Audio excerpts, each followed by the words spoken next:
जय नेपाल, सत्य सेवा सुरक्षणम। दर्शकबिन, पाक्षिक प्रहरी अनुरोध कार्यक्रममा यहाँहरूलाई हार्दिक स्वागत तथा अभिवादन। आज हामी अपराध लगायत विभागीय गतिविधि समेटेको प्रहरी समाचारका साथै कार्यक्रमको दोस्रो प्रस्तुतिमा जनचेतनामूलक वृत्तचित्र आगोलागी उद्धारमा नेपाल प्रहरी लिएर उपस्थित भएका छौं। आउनुहोस् कार्यक्रम सुरु गरौं अपराध समाचारबाट। काठमाडौँ विशाल बजार नजिकबाट स्रोत नखुलेको नगद 30,50,000 नेपाली रुपैयाँ सहित 2 जनालाई प्रहरीले चैत 13 गते पक्राउ गरेको छ। पक्राउ पर्नेहरूमा गुल्मी कालीगण्डकी गाउँपालिका 1 का गणेश पाण्डे र खोटाङ दिक्तेल रूपाकोट मजुवागढी नगरपालिका 3 का परशुराम बस्नेत रहेका छन्। महानगरीय प्रहरी वृत्त जनसेवाबाट खटिएको प्रहरी टोलीले उनीहरूको साथबाट विभिन्न बहुउद्देश्य सहकारी संस्था तथा बैंकहरूको चेक र एक थान मोबाइल समेत बरामद गरेको थियो। सोलखुम्बु महाकुलुङ गाउँपालिका 3 मकालुबरुण राष्ट्रिय निकुञ्ज नजिकबाट रेडपाण्डाको 7 थान छाला र रेडपाण्डा मार्न प्रयोग गरिने 5 थान पासोसहित 3 जनालाई चैत 11 गते प्रहरीले पक्राउ गरेको छ। पक्राउ पर्नेहरूमा महाकुलुङ गाउँपालिका 2 का जगतबहादुर राई, सोही गाउँपालिका 3 का मितुरधन राई र कविराखर राई रहेका छन्। जिल्ला प्रहरी कार्यालय सोलखुम्बुबाट खटिएको प्रहरी टोलीले उनीहरूलाई उक्त छाला र पासोसहित फेला पारी पक्राउ गरेको थियो। महानगरीय प्रहरी प्रभाग नागढुङ्गाबाट खटिएको प्रहरी टोलीले काठमाडौँ नागढुङ्गाबाट 2100 ट्याब्लेट नियन्त्रित लागु औषध नाइट्राभेट सहित 1 जनालाई चैत 18 गते पक्राउ गरेको छ। पक्राउ पर्नेमा रामेछाप सालदेउराली गाउँपालिका 1 का विशाल कार्की रहेका छन्। महानगरीय अपराध महाशाखाबाट खटिएको प्रहरी टोलीले अस्ट्रेलिया पठाइदिन्छु भनी ठगी गरेको अभियोगमा काठमाडौँ माछा पोखरीबाट 1 जनालाई चैत 19 गते पक्राउ गरेको छ। पक्राउ पर्नेमा काठमाडौँ तारकेश्वर नगरपालिका 11 का अमित भुजेल रहेका छन्। पक्राउ परेका भुजेलले 105 दिनभित्रमा पुरै प्रक्रिया पुरा गरी अस्ट्रेलिया पठाइदिन्छु भनी 2 जनाबाट 9 लाख रुपैयाँ लिई ठगी गरेको अनुसन्धानबाट खुल्न आएको छ। अबको पालो विभागीय गतिविधि। गृह सचिव महेश्वर न्यौपानेले चैत 11 गते प्रहरी प्रधान कार्यालय नक्सालको निरीक्षण भ्रमण गर्नुभएको छ। उक्त अवसरमा गृह सचिव न्यौपानेले प्रहरी प्रधान कार्यालय कमान्ड सेन्टरको अवलोकन तथा निरीक्षण गर्नुका साथै उक्त सेन्टरबाट भिडियो कन्फरेन्सद्वारा 7 वटै प्रदेश प्रहरी कार्यालयको शान्ति सुरक्षाबारे जानकारी लिनुहुँदै प्रदेश प्रहरी प्रमुखहरूलाई आवश्यक निर्देशन दिनुभएको थियो।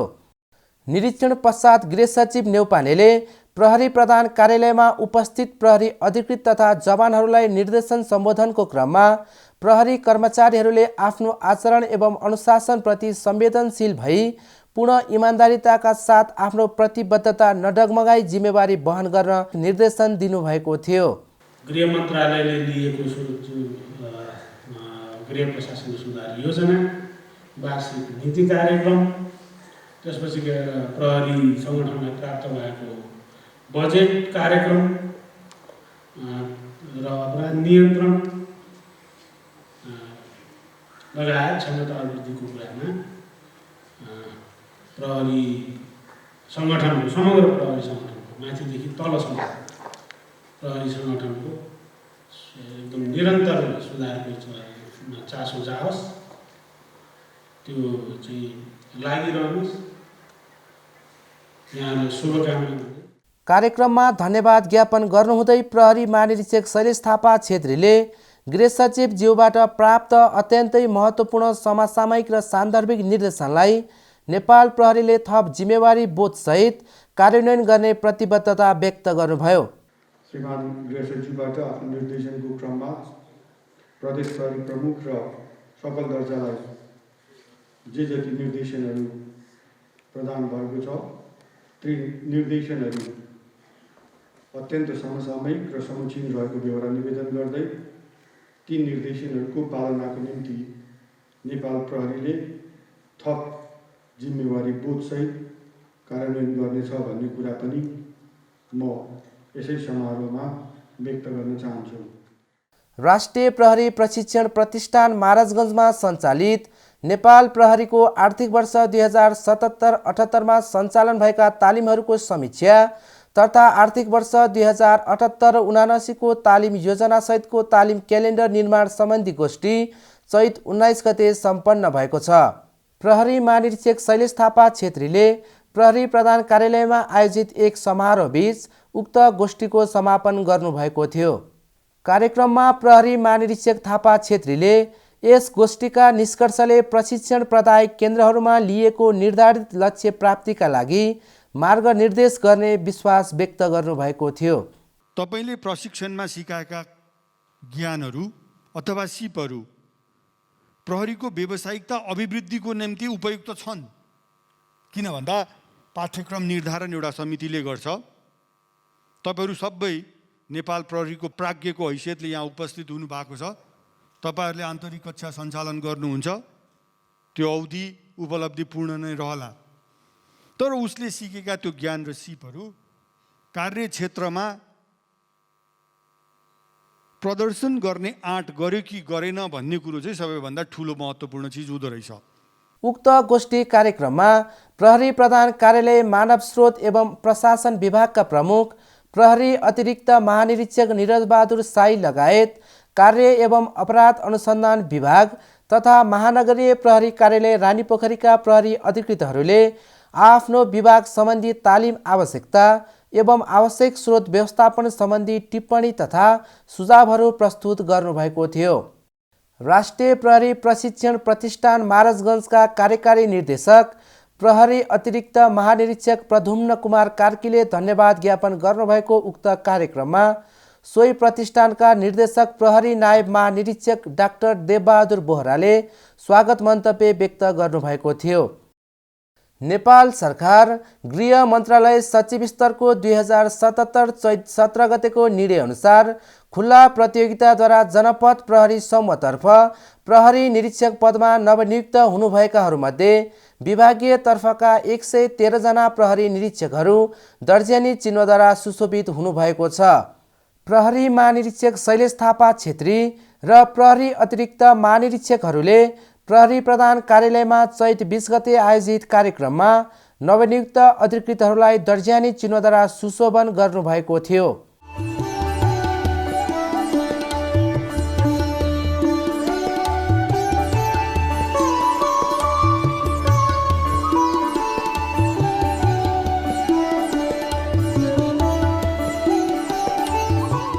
साथै प्रहरी महानिरीक्षक थापा छेत्रीले सोही प्रतियोगिताद्वारा नवनियुक्त हुनुभएका खुल्लातर्फका 36 जना प्रहरी निरीक्षकहरूलाई नियुक्ति पत्र समेत प्रदान गर्नुभएको थियो। दर्जेनी चिन्ह सुशोभन कार्यक्रममा प्रहरी महानिरीक्षक थापा छेत्रीले प्रहरी पेशा सामाजिक पेशा भएकोले गर्व गर्न अनुरोध गर्नुहुँदै सङ्गठनको चरित्र र त्यस अनुरूप वहन गर्नुपर्ने जिम्मेवारीप्रति सजग भई मानवोचित व्यवहार र कर्मका साथ सङ्गठनमा प्रवेश गर्न स्वागत गर्नुभएको थियो। तपाईहरुसँगको आग्रह के हो भने यो पेशामा तपाईँ आर्थिक हैसियत बढ्छ भन्ने किसिमले आउनु भएको छ भने कृपया फर्गेट इट।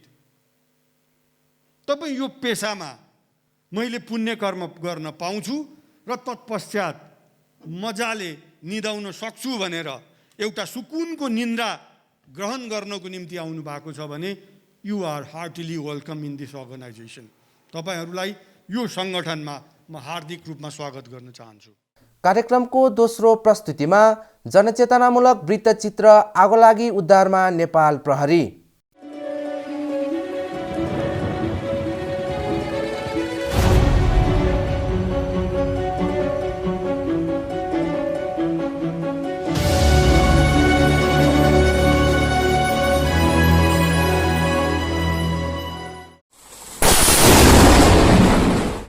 प्राकृतिक वा मानवीय त्रुटिबाट सिर्जित प्रकोपबाट हुने विभिन्न किसिमका विनाशकारी घटनाको अनुभव हामीले गर्दै आएका छौँ। हुरी बतास, असिना पानी, बाढी पहिरो, भूकम्प, खडेरी जस्ता प्राकृतिक घटनाबाट मानिसको दैनिक जीवनयापनमा प्रत्यक्ष वा अप्रत्यक्ष रूपमा प्रभाव पारी ठुलो जनधनको क्षति हुने गरेको छ। कोरोनाको महामारीबाट उन्मुक्ति नपाउँदै अब नेपालमा भने आगलागी प्रकोपको घटना सुरु हुन लागिसकेको छ। आगलागीका घटना प्राकृतिक प्रकोप भन्दा पनि कुनै न कुनै मानवीय गल्तीकै कारण हुने गरेको छ। सुक्खायाम र हावाहुरी जस्ता कारणले प्रत्येक वर्ष चैत्र वैशाख महिनामा आगलागीको जोखिम उच्च रहने गर्दछ भने प्राकृतिक कारणले पनि यति बेलाको मौसम आगलागीजन्य घटनाको लागि जोखिमपूर्ण मानिन्छ। यो नासाको सेटेलाइट बेस हामीले डेटाहरू छ यहाँ हामीहरूसँग। यसले चाहिँ अहिले तत्कालै कहाँ कहाँ डढेलोको घटनाहरू भइरहेको छ विगत 24 घण्टादेखि त्यो चाहिँ हामीहरूले यहाँबाट अनुगमन र पहिचान र अनुगमन गर्न सक्छौँ। र यो भएको कुराहरू चाहिँ हामी स्थानीय स्तरसम्म हामी यसलाई चाहिँ SMS अथवा इमेल मार्फत उहाँहरूलाई हामीले पठाउँछौँ ताकि उहाँहरूले चाहिँ त्यो डढेलोलाई चाहिँ प्रतिकार्य गर्न सकियोस् भनेर। अब यो चाहिँ पहिलोपटक हो नेपालमा यो सिस्टमहरू डेभलप भएको, त्यसैले यसलाई अलिकति अझै इम्प्रुभ गर्न बाँकी चाहिँ छ, तर पनि यसले काम गरिरहेको छ। मानिसले अपनाउने सचेतनाले मात्रै आगलागीको जोखिम न्यूनीकरण गर्न सम्भव हुन्छ। अधिकांश स्थानहरूमा हुने आगलागीका घटनामा मानवीय त्रुटि र लापरवाही प्रमुख कारक बनेको छ।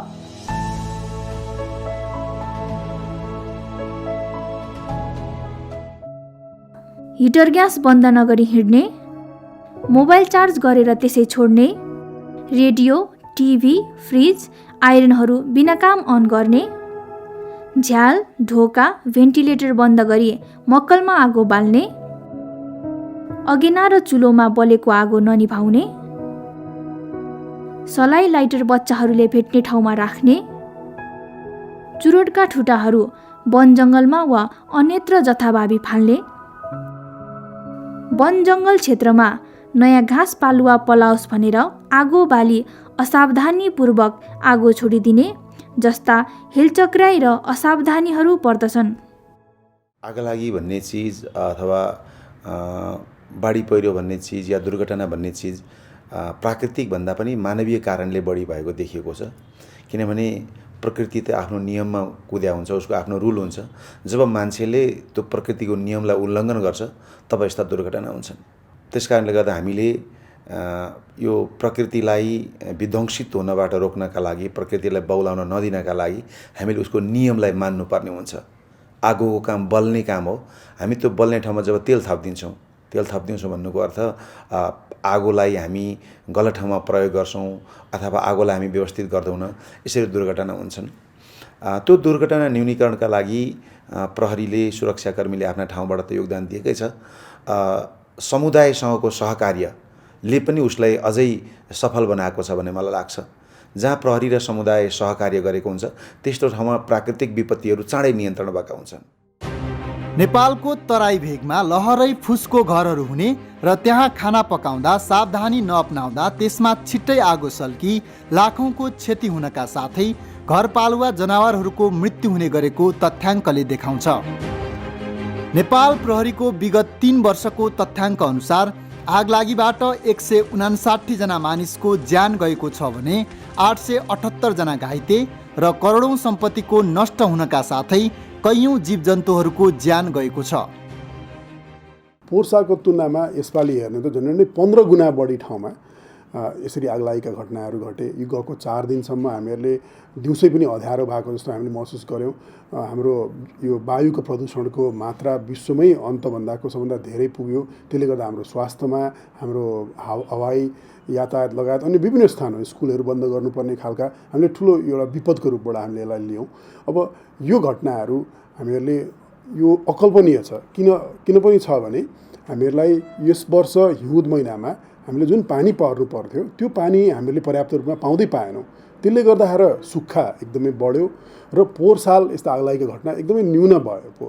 त्यो कारणले गर्दाखेरि जुन बल्ने चिज चाहिँ त्यो फ्युल लोड जुन भनिन्छ त्यो एकदमै थुपरियो। त्यो कारणले गर्दाखेरि पनि यो वर्ष सुक्खा र फ्युल लोड दुइटैको कारणले गर्दाखेरि हामीले यसपालि अकल्पनीय घटनाहरू घट्यौँ। यसलाई विश्वव्यापी रूपमै हेर्ने भने नेपाल मात्र होइन, अन्य थुप्रै मुलुकका देशहरू पनि यसमा अछुतो रहेका छैनन्। यसलाई जलवायु परिवर्तनको कारणले गर्दाखेरि पनि यो चिजहरू घटना घटेको भन्ने कुरा विज्ञहरू, हाम्रो वैज्ञानिक साथीहरूले, मन्त्रालयहरूले यसलाई भनिरहनु भएको छ। हरेक प्राकृतिक विपदमा जस्तै नेपाल प्रहरीले आगलागीजन्य जोखिमहरूलाई व्यवस्थापन र नियन्त्रण गर्न केन्द्रमा विपद व्यवस्थापन महाशाखा र हरेक क्षेत्रमा विपद व्यवस्थापन इकाइहरू स्थापना गरेको छ, जसले आगलागीजन्य घटनाहरू हुँदा उद्धार तथा राहतमा सहयोग गर्दै आइरहेको छ।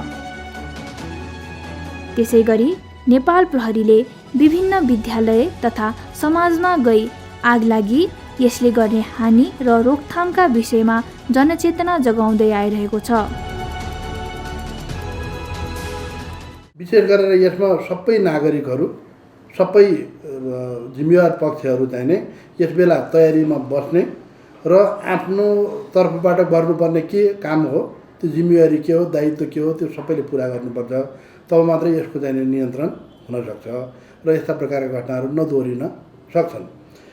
तसर्थ यस विषयमा चाहिँ नै हाम्रो महाशाखाले अन्य सबै निकायसँग, जिम्मेवार निकायसँग र हामी अन्तर्गत रहेका विपद व्यवस्थापन गुल्महरू जो प्रदेशमा छन् त्यहाँ प्राप्त जुन तालिम प्राप्त जनशक्ति, प्रहरी जनशक्ति छ, सोको परिचालन गरेर हामी यसको नियन्त्रणको योजना बनाएका पनि छौँ र तत्काल सूचना भएको अवस्थामा सम्बन्धित निकायमा हामीसँग भएको स्रोत साधन लिएर उपस्थित हुन्छौँ आगलागी नियन्त्रणमा।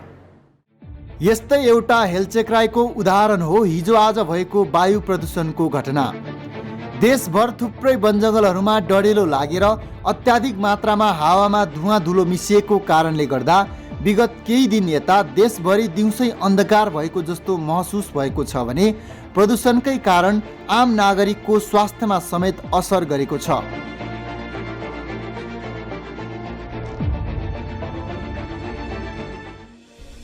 मानवीय कमजोरीकै कारण हुने यस्ता प्राकृतिक घटना न्यूनीकरण गर्न मानवीय सचेतना पहिलो आवश्यकता हुन आउँछ। आगलागीको जोखिमबाट बच्ने एकमात्र उत्तम उपाय भन्नु आगोको सही सदुपयोगमा ध्यान पुर्याउनु नै हो। आगलागी दुःखद र अप्रत्याशित घटना हो। यसबाट संसारभर ठुल्ठुला मानवीय र भौतिक क्षति हुने गरेका छन्। सुक्खायामको मौसममा आगोको सही उपयोग गर्नेतर्फ हाम्रो ध्यान पुग्नु जरुरी देखिन्छ। एक व्यक्तिको असावधानी र लापरवाहीको सजाय सिङ्गो पर्यावरण र समाजलाई दिन मिल्दैन भन्नेतर्फ हामी सचेत बन्नै पर्दछ। हाम्रो समाज अभावले छटपटिएको छ। गरिबीबाट पनि छटपटिएका नेपाली समाजका दाजुभाइ दिदीबहिनीहरू छन्। यस्तो अवस्थामा समाजलाई दिग्भ्रमित गराउने विभिन्न खाले शक्तिहरू क्रियाशील हुन सक्दछन् र आन्तरिक गृह सुरक्षाका लागि निरन्तर क्रियाशील एउटा यस्तो शक्ति नेपाल प्रहरी, यसको लामो एउटा इतिहास पनि छ। त्यसले आफ्नो छविलाई निरन्तर बचाउँदै नेपाली दाजुभाइ तथा दिदीबहिनीहरूको बाढी, पहिरो यस्ता विभिन्न प्राकृतिक प्रकोप, क्षति, यी आगलागी लगायत विभिन्न अवस्थाहरूमा नेपाल प्रहरीको भूमिका अभिभावकीय रहेको भन्ने कुरा मलाई भन्नलाई कुनै त्यस्तो हिचकिचाहट यसकारण छैन। त्यो देखिएको पनि दृश्य हामी कतिपय आम सञ्चार माध्यमहरूमा हामी आफैले पनि प्रसारण गरेका छौँ, हामी आफैले देखेका पनि छौँ, बेहोरेका पनि छौँ र आपतको साथी, विपदको साथी नेपाल प्रहरी। अज्ञानता, लापरवाही वा असावधानी आगलागीका प्रमुख कारण हुन्। खाना पकाउने ग्यास चुहिएर, स्टोभ पट्केर, बलेको मैनबत्ती ढलेर, विद्युत सर्ट भएर पनि धेरै पटक आगलागी भएका उदाहरणहरू छन्। सुविधासँगै विपत्ति पनि गाँसिएर आएको हुन्छ भने चाहिँ आगलागीबाट बच्न हामीले विभिन्न विषयमा ध्यान पुर्याउनु पर्छ। आगलागी हुनुका कारण पत्ता लगाउन सकेमा त्यसको प्रतिरोधात्मक प्रविधि अपनाएमा आगलागीका घटना निश्चय नै केही हदसम्म घटाउन सकिन्छ। आगो चाहिँ हामीले हाम्रो लागि देवता हो। आगो भनेको हाम्रो लागि वरदान हो। तर यो आगोलाई हामीले सदुपयोग गर्न सकेनौँ भने यो हाम्रो लागि शत्रु पनि हो। यसले हामीलाई सखाप पार्छ। यो कुरामा चाहिँ हामी आम नागरिकले सर्वप्रथम चाहिँ ध्यान दिन जरुरी छ। र खास गरिकन यो गर्मी महिनामा र हावाहुरी चल्ने यो मौसममा हामीले चाहिँ आगलागीबाट हुन सक्ने जोखिमलाई चाहिँ कसरी न्यूनीकरण गर्ने।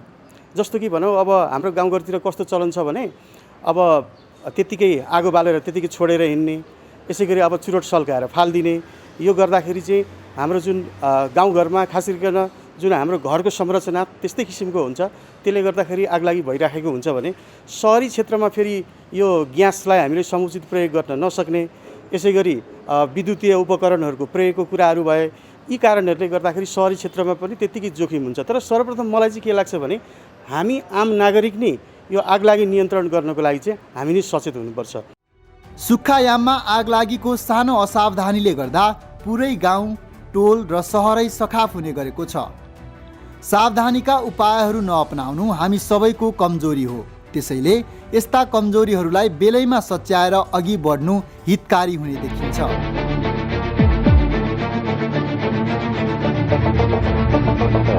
कहिले बाढी पहिरो, कहिले भूकम्प, कहिले कोरोना महामारी त कहिले आगलागीका हृदयविदारक घटनाहरूले आम नेपाली नागरिकहरूलाई सचेत र सतर्क रहन घचघचाइरहेकै हुन्छ।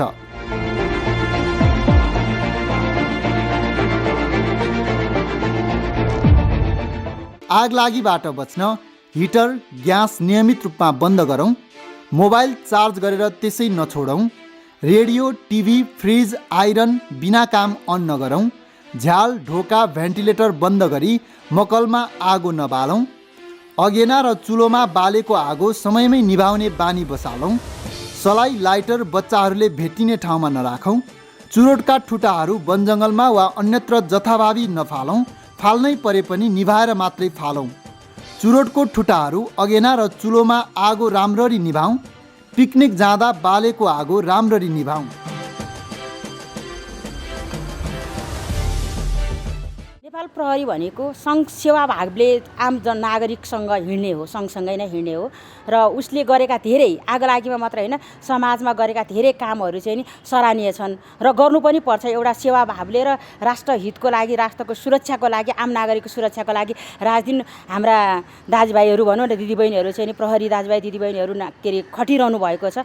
उहाँहरूले हरेक काममा चाहिँ नि ले गर्दाखेरि देशमा शान्ति, सुरक्षा, अमन चयन हुन सम्भव भएको छ र उहाँहरूले आगलागी जस्तो घटनाहरू थाहा पाउनु भयो भने तत्कालै के अरे उद्धारको लागि टोली खटाउने, अर्थात् त्यसबाट अरू के गर्न सकिन्छ आफ्नो तर्फबाट हुन सक्ने त्यो ठाउँमा चाहिने आवश्यक सहयोग चाहिँ उहाँले गरिरहनु भएको छ। यसको लागि म विशेष धन्यवाद पनि दिन चाहन्छु प्रहरी, नेपाल प्रहरीलाई। एक झिलको आगोले पुरै बस्ती सखाप भई कैयौँ घरबार विहीन हुन सक्छन्। त्यसैले तपाईँ हामी सबै सचेत हुन जरुरी छ। आगलागी भइहालेको खण्डमा स्थानीय स्तरमा उपलब्ध पानी, स्याउला, माटो प्रयोग गरेर ग्रामीण स्तरमा नियन्त्रण गर्ने प्रयास गर्दै स्थानीय प्रहरी तथा दमकललाई 101 मा तुरुन्त खबर गरौँ। स्थानीय स्तरमा एकताबद्ध भई आगलागी नियन्त्रणका लागि स्थानीय बासिन्दा, राजनीतिक दल, विद्यार्थी, कर्मचारी सबै एकजुट भएर अगाडि बढेमा यस्ता प्रकोपका विरुद्ध लड्न सकिन्छ। केन्द्र स्तरमा प्रहरी प्रधान कार्यालयले तालु गृह मन्त्रालयसँग समन्वय गर्ने गरेको छ र विपद जोखिम न्यूनीकरण तथा व्यवस्थापन प्राधिकरणसँग पनि समन्वय गर्ने गरेको छ र रेड क्रस लगायत अन्य निकायसँग पनि केन्द्रबाट समन्वय गर्ने गरेको अवस्था छ भने फिल्ड स्तरमा, जिल्ला स्तरमा, प्रदेश स्तरमा सम्बन्धित सुरक्षा निकायहरू, रेड क्रसहरू र सम्बन्धित सरकारवाला पक्षसँग समन्वय गरेर सहकार्य गरेर यसलाई नियन्त्रण गर्ने र उद्धार गर्ने सन्दर्भमा काम गरिरहेको अवस्था छ। आगलागी जन्य घटनालाई न्यूनीकरण गर्न तथा आगलागी हुँदा क्षति हुन नदिन सरकार र सरकार मातहतका विभिन्न निकायहरूले विभिन्न प्राकृतिक उपाय र कार्यक्रमहरू अवलम्बन गर्ने गरेका छन्। नेपाल सरकारका सम्पूर्ण मन्त्रालय, विभाग तथा कार्यालयहरू प्रत्यक्ष तथा अप्रत्यक्ष रूपमा प्रकोप व्यवस्थापनमा सक्रिय रहने गरेका छन्। प्रत्यक्ष रूपमा राष्ट्रिय विपद जोखिम न्यूनीकरण तथा व्यवस्थापन परिषद, राष्ट्रिय विपद जोखिम न्यूनीकरण तथा व्यवस्थापन कार्यकारी समिति, प्रदेश विपद व्यवस्थापन परिषद, प्रदेश विपद व्यवस्थापन कार्यकारी समिति, जिल्ला व्यवस्थापन समिति, स्थानीय व्यवस्थापन समिति लगायतका निकायहरू सक्रिय हुने गरेका छन् भने सुरक्षा निकायतर्फ नेपाली सेना, नेपाल प्रहरी र सशस्त्र प्रहरी बल रहेका छन्। अहिले चाहिँ मौसमको कारणले गर्दा पनि अब सिजनै आगलागीको सिजन हो होइन, तैपनि तपाईँको चाहिँ यो आगलागी भएको जुन घटनाहरूलाई तत्कालै हामीले चाहिँ जस्तो नेपाली सेना, नेपाल प्रहरी, सशस्त्र प्रहरी बल होइन, स्थानीय जनप्रतिनिधिहरू, स्थानीय निकायहरू, पालिकाहरूलाई हामीले चाहिँ एउटा समन्वयात्मक रूपमा काम गर्न भनेर हामीले अनुरोध गरेका छौँ र त्यहाँ प्रमुख जिल्ला अधिकारीको संयोजकत्वमा जिल्ला विपद व्यवस्थापन समितिको बैठक बसेर त्यसलाई म्यानेज गर्ने काम भयो। र अब यो डढेलोबाट बच्नको लागि चाहिँ हामीले गर्नुपर्ने पूर्व सावधानी कुरा चाहिँ जसरी हामीले मनसुनजन्य अर्ली वार्निङ सिस्टम डेभलप गरेका छौँ त्यसै गरी डढेलोको लागि पनि अर्ली वार्निङ सिस्टम जरुरी देखियो। अहिले त्यो खालको टेक्नोलोजीलाई हामीले प्रयोग गर्नुपर्ने हुन्छ र सँगसँगै यसमा चेतना, जनचेतनाको पनि जरुरी देखिन्छ। किनभने आगलागी भएका कैयौँ घटनाहरू कस्तो छ भने तपाईँको जङ्गलमा गोठालाहरूले चाहिँ चुरोट खाने, त्यसपछि चुरोट फालिदिने। अब यसको लागि सचेतना, यसबाट यो हुने क्षति हुन्छ भनेर सचेतनाको अभियान हामीले सञ्चालन गर्नुपर्ने छ भने हामीले चाहिँ अब गाउँ बस्तीहरूमा पनि अहिले आगलागी कसरी भएको छ भन्दाखेरि तपाईँको विद्युत सर्टबाट भएको छ कि, त्यसले गर्दा विद्युत सर्टको चाहिँ नयाँ तपाईँको वायरिङ सिस्टमलाई चाहिँ तपाईँले स्ट्रङ बनाउनुपर्छ भनेर हामीले प्राधिकरणसँग पनि कोअर्डिनेसन गरेका छौँ। भनेपछि यसको लागि चाहिँ मिटिगेसन प्लान चाहिँ जरुरी छ के। मिटिगेट कसरी गर्ने त, त्यो आगलागी हुनबाट बच्ने पूर्व सावधानीका हाम्रा मेजर्सहरू हामीले चाहिँ अवलम्बन गर्नुपर्ने हुन्छ। त्यसमा अन्तर्निकाय समन्वयको कुरा छ, रेस्क्यु इक्विपमेन्ट चाहिँ हामीले पर्याप्त मात्रामा राख्नुपर्छ, त्यस्तै साधन सम्पन्न संरचना पनि हामी निर्माण गर्नुपर्ने हुन्छ। त्यो हिसाबमा हामी अगाडि बढिरहेछौँ। वन जङ्गलमा लागेको आगोले साना किरा फटेङ्ग्रादेखि दुर्लभ वन्यजन्तुसम्मको नाश भई पारिस्थितिक पद्धतिमा नै खलबल्याउने काम गर्छ। जब पारिस्थितिक पद्धति नै गडबड हुन्छ भने हाम्रो अस्तित्व नै धरापमा पर्ने निश्चित छ।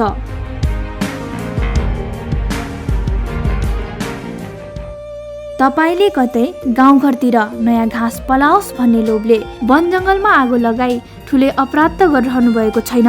आगोसँग कहिले खेलबाड नगरौँ, अकाल मृत्यु र दुःखद समाचार कहिल्यै नबनौँ। जय नेपाल। नेपाली जन जनको मन मनमा नेपाल प्रहरी, नेपाल आमाको सच्चा पहरेदार नेपाल प्रहरी।